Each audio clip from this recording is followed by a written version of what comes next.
Shalom jemaat Tuhan GBT Kristus Pengasih Surabaya. Bertemu lagi kita dalam inspirasi hari ini. Tema yang saya ambil untuk hari ini adalah tentang berdoa. Kita baca di dalam Lukas 21 ayat 36. Berjaga-jagalah senantiasa sambil berdoa supaya kamu beroleh kekuatan untuk luput dari semua yang akan terjadi itu, dan supaya kamu tahan berdiri di hadapan Anak Manusia. Inspirasi hari ini berbicara tentang berdoa. Pernahkah saudara merasa dalam hidup saudara merasa stuck?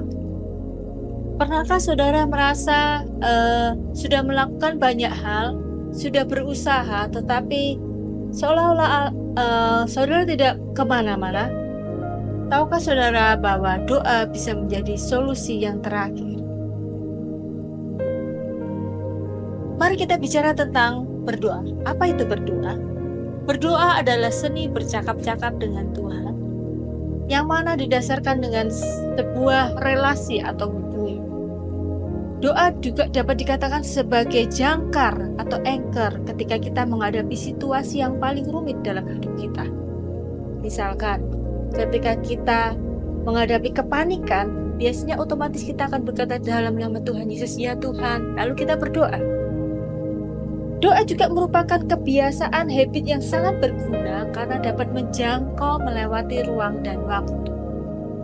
Ada hal-hal di mana kita tidak dapat menjangkau dengan kekuatan kita sebagai manusia, tetapi doa dapat menjangkaunya.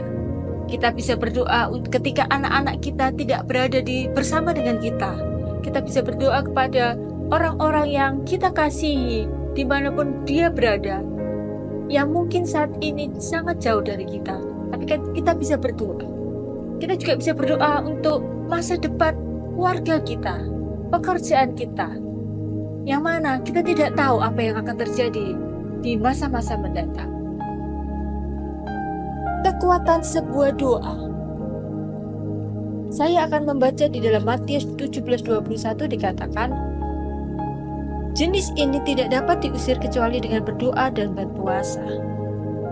Ayat ini menceritakan ketika Tuhan sedang ditemukan seorang anak yang menderita penyakit ayan.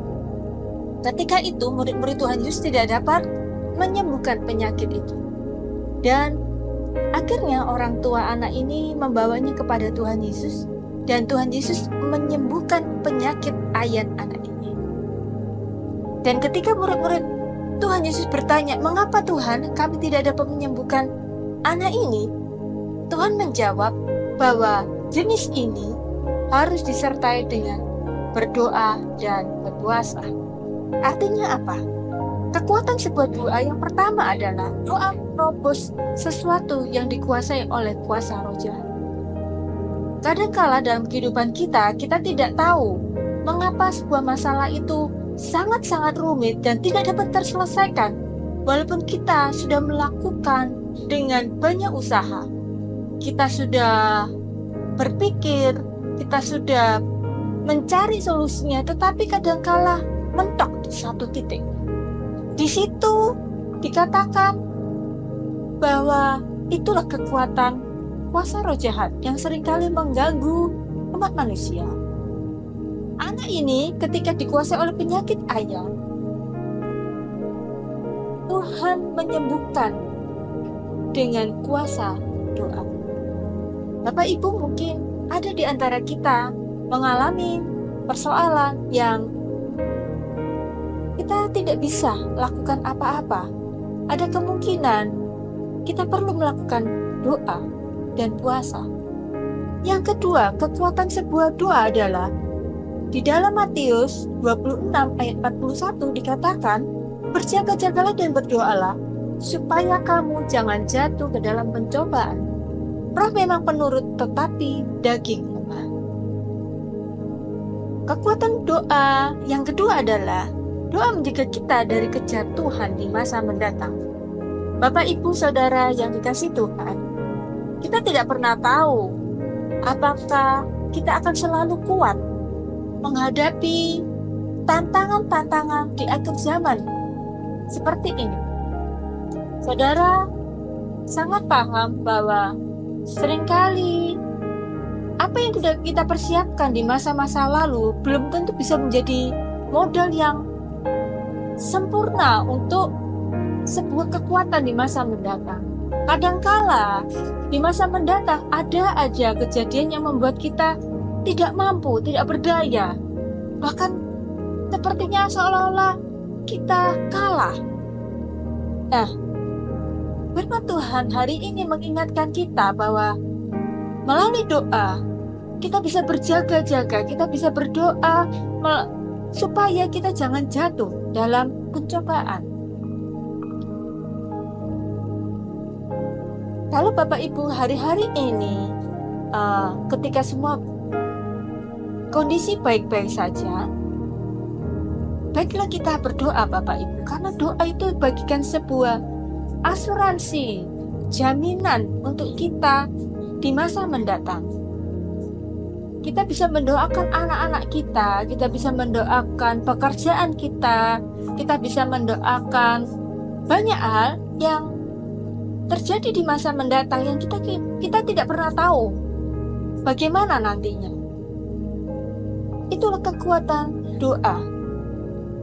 Lalu bagaimana supaya doa itu bisa dikatakan doa yang berhasil?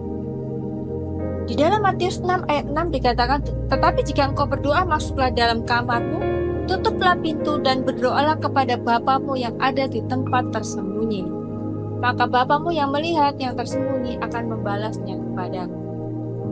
Doa yang berhasil itu adalah dilakukan di tempat yang tersembunyi. Artinya apa? Kita lakukan secara pribadi, secara private. Bahkan di dalam Matius tadi dikatakan bahwa Tuhan mengatakan bahwa masuklah ke kamar, tutuplah pintu dan berdoalah kepada Bapamu yang di surga, yang berada di tempat tersembunyi.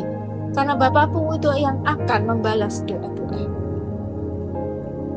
Bagaimana doa kita bisa berhasil? Yaitu kita langsung bertemu kepada sumber jawaban doa, yaitu Allah kita. Adakah kita seringkali merasa bahwa ketika kita menghadapi masalah, kita malah lupa berdoa, tetapi kita malah pergi menemui orang-orang yang menurut kita orang ini mampu untuk menyelesaikan masalahku. Tetapi hari ini, inspirasi hari ini, kita diingatkan bahwa ketika kita menghadapi masalah, ayo kita datang kepada Tuhan, masuk ke kamar kita dan kita berdoa. Di situ kita akan bertemu pada sumber jawaban doa kita. Dan itulah yang menjadi kunci doa yang berhasil. Yang kedua dan yang terakhir, bagaimana doa yang berhasil? Di dalam Matius 6 ayat 9 dikatakan, karena itu berdoalah demikian, Bapa kami yang di surga, dikuduskanlah namamu. Maksudnya adalah ketika kita berdoa, doa merupakan sebuah relasi, sebuah hubungan seperti yang saya katakan di awal tadi. Dengan berdoa, kita bisa mengetahui isi hati Tuhan kita.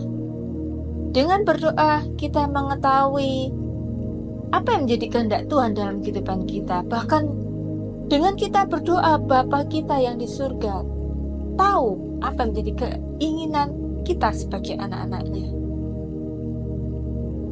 Ketika ayat dalam Matius 6 ayat 9 ini menjelaskan kalau kita berdoa, katakanlah Bapa kami yang di surga. Ini menunjukkan bahwa ada sebuah hubungan yang terjalin dekat, sehingga Bapa dan kita saling mengetahui apa yang menjadi kehendak kita masing-masing. Bapa tahu apa yang menjadi keinginan kita, bahkan kita pun lebih tahu apa yang menjadi keinginan Tuhan karena melalui doa. Kiranya Bapak Ibu yang dikasihi Tuhan, melalui inspirasi hari ini, marilah kita berdoa setiap hari. Kita ambil bagian dalam doa supaya kita menemukan jawaban yang pasti di dalam Tuhan. Terima kasih, Tuhan Yesus memberkati. Mari kita berdoa. Tuhan Yesus, terima kasih buat firman-Mu yang indah pada hari ini. Kami tahu Tuhan, Kau telah memberikan cara kepada kami untuk kami bisa hidup berkemenangan di dalam Engkau, yaitu melalui doa. Kiranya Tuhan, ajari kami Roh Kudus untuk kami bisa berdoa, untuk kami dapat berdoa Tuhan, supaya kami bisa menjalani hari-hari kami ke depan dan mendapatkan kemenangan dalam kehidupan kami. Terima kasih Bapa, terima kasih. Hamba-Mu berdoa untuk setiap orang yang mendengarkan renungan hari ini bisa mendapatkan kemenangan melalui kehidupan doa mereka. Terima kasih Tuhan Yesus, kami mengucap syukur di dalam nama Tuhan Yesus. Haleluya. Amin.